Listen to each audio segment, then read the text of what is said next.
Assalamualaikum warahmatullahi wabarakatuh.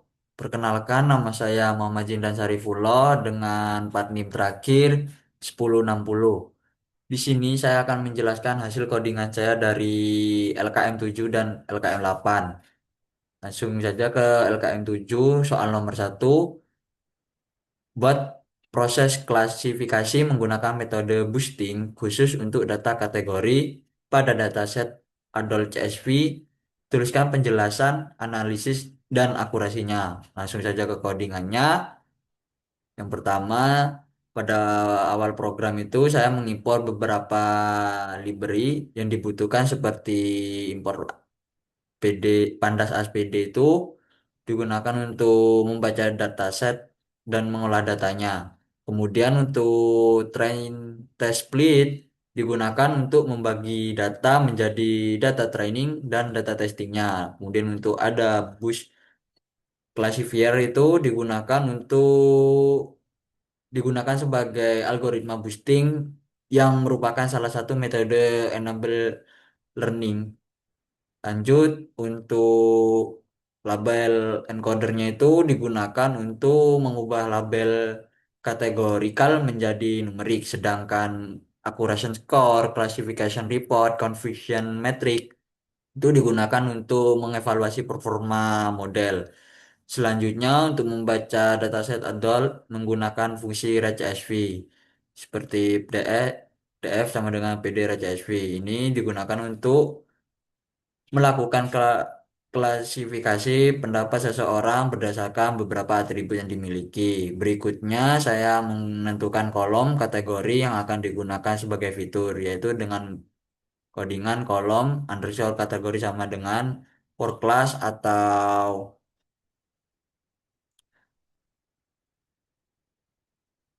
for class itu informasi pekerjaan, education pendidikan, martial status itu status pernikahan atau status pernikahan, on occupation itu hubungan keluarga, relationship, ras,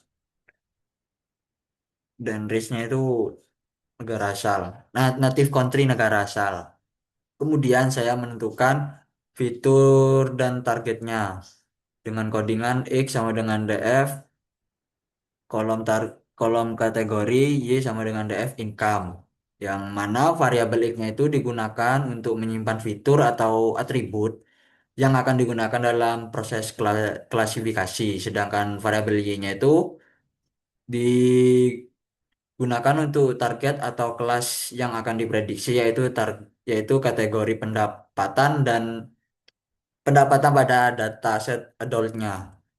Karena seluruh fitur yang digunakan berupa data kategori, maka data harus diubah terlebih dahulu menjadi bentuk numerik menggunakan one hot encoding dengan codingan X underscore encoded sama dengan PD titik get dumines dalam kurung X. Maksudnya itu one-shot encoding bekerja dengan mengubah setiap kategori menjadi beberapa kolom biner yang berisi nilai 0 dan 1.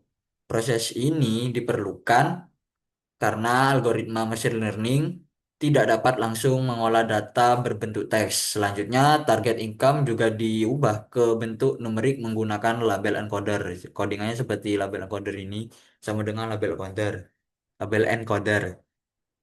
Ini misalnya itu kategori kurang dari sama dengan 50K dan lebih dari 50K akan diubah menjadi angka sehingga dapat diproses oleh model klasifikasi. Setelah itu data dibagi menjadi data training dan data testing dengan codingan string y test y underscore train y underscore test ini. Nah itu pada bagian ini digunakan 80% data untuk training dan 20% data untuk testingnya. Parameter Stratify ini digunakan agar proporsi setiap kelas tetap seimbang antara data training dan data testingnya. Selanjutnya untuk dibuat model klasifikasi menggunakan metode boosting yaitu ada boost. Dengan codingan model boosting sama dengan ada boost classifier. Ini sesuai materi Ensemble Learning yang telah dipelajari, Boosting bekerja dengan membangun beberapa model secara bertahap. Setiap model baru akan berusaha memperbaiki kesalahan dari model sebelumnya. Pada program ini digunakan 50 estimator atau 50 model yang akan digabungkan menjadi satu model yang lebih kuat. Lanjut, setelah model dibuat, dilakukan proses pelatihan menggunakan data training, yaitu dengan codingan model boosting.fit, extreme Y-train. Pada tahap ini, model mempelajari pola hubungan antara atribut kategorikal dengan kategori pendapatan yang ada pada dataset Adult CSV. Setelah proses pelatihan selesai, model digunakan untuk melakukan prediksi yang dengan codingan y underscore pred sama dengan model underscore boosting dot predicts.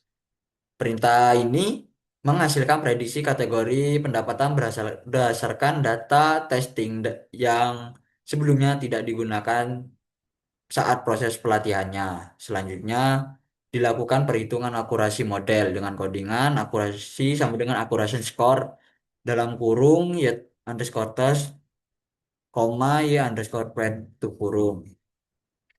Akurasi di sini digunakan untuk mengetahui seberapa banyak prediksi yang benar dibandingkan seluruh data yang diuji.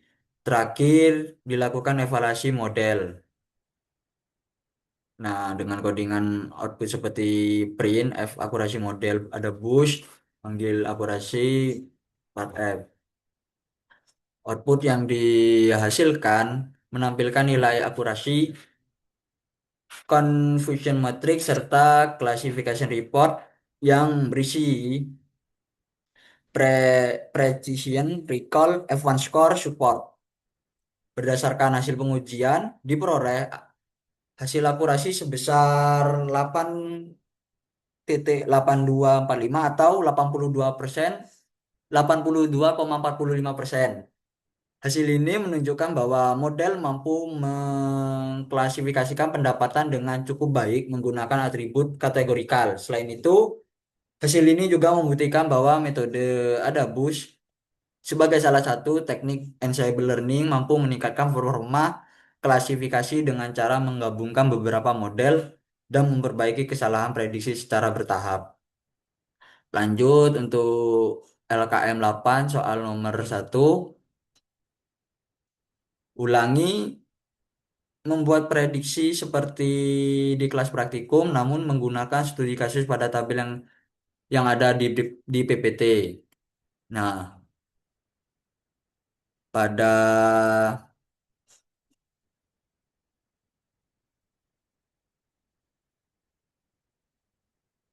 Pada program ini, saya akan menjelaskan proses evaluasi model menggunakan studi kasus prediksi mahasiswa DO dan tidak DO yang terdapat pada materi praktikum. Pada awal programnya itu, saya mengimpor beberapa library yang diperlukan seperti Pandas SPD itu digunakan untuk membuat dan mengolah datanya dalam bentuk tabel dan confusion metric, classification report itu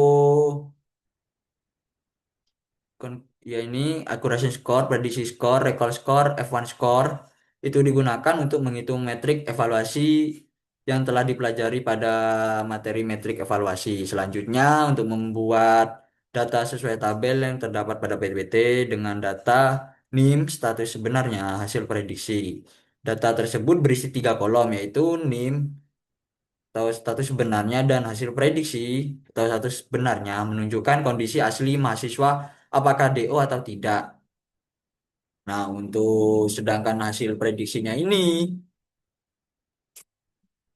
yang ini hasil prediksi yang diberikan oleh sistemnya. Setelah data dibuat, data diubah menjadi data frame menggunakan Pandas, yaitu DF sama dengan PD dot data frame data.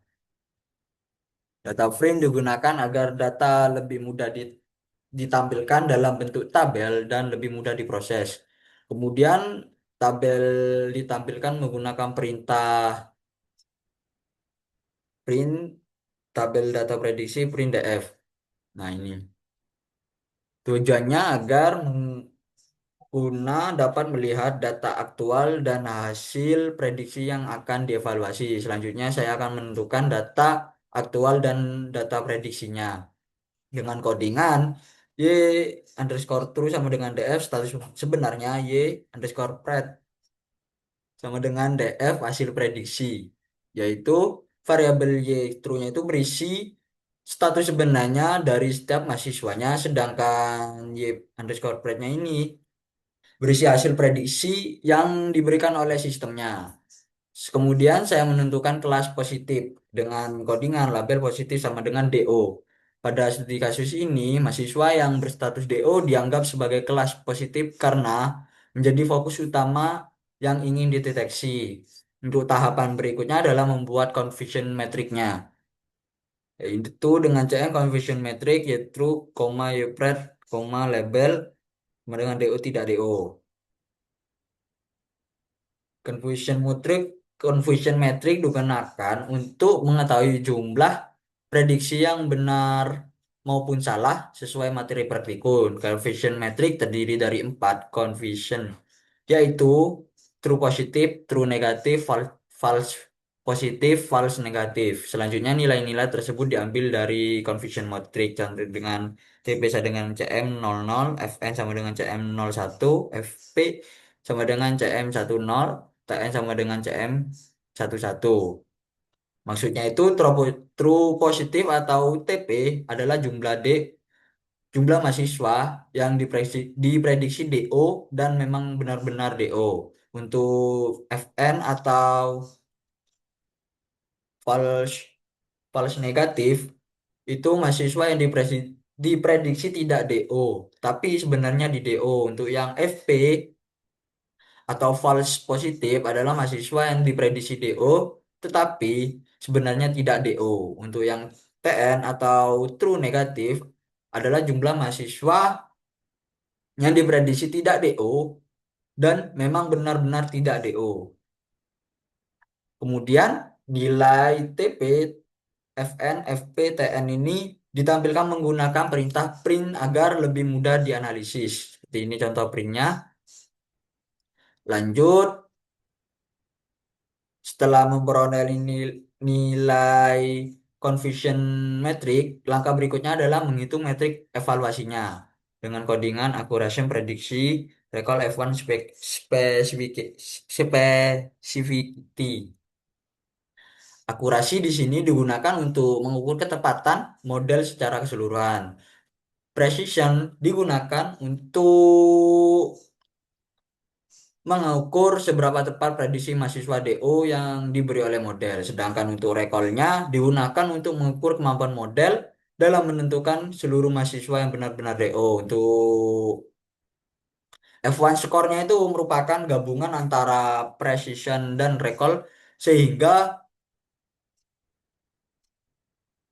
menghasilkan evaluasi yang lebih seimbang. Untuk specificity-nya itu digunakan untuk mengukur kemampuan model dalam mengenali mahasiswa yang tidak DO. Selanjutnya itu hasil metrik evaluasi ditampilkannya dengan perintah print hasil metrik aku print accuracy, panggil akurasinya ini seperti ini. Untuk penjelasannya, berdasarkan hasil yang diperoleh nilai accuracy sebesar 7%, 70%, precision 67%, recall 80%, specificity 60%, F1 score 72,73%. Hasil tersebut menunjukkan bahwa model cukup baik dalam mendeteksi mahasiswa yang berpotensi DO. Nilai recall yang mencapai 80% menunjukkan bahwa sebagian besar mahasiswa tidak benar-benar DO ber- berhasil dikenali oleh model. Pada bagian terakhir ditampilkan classification report. Nah, ini classification reportnya menampilkan precision, recall, F1 score, support.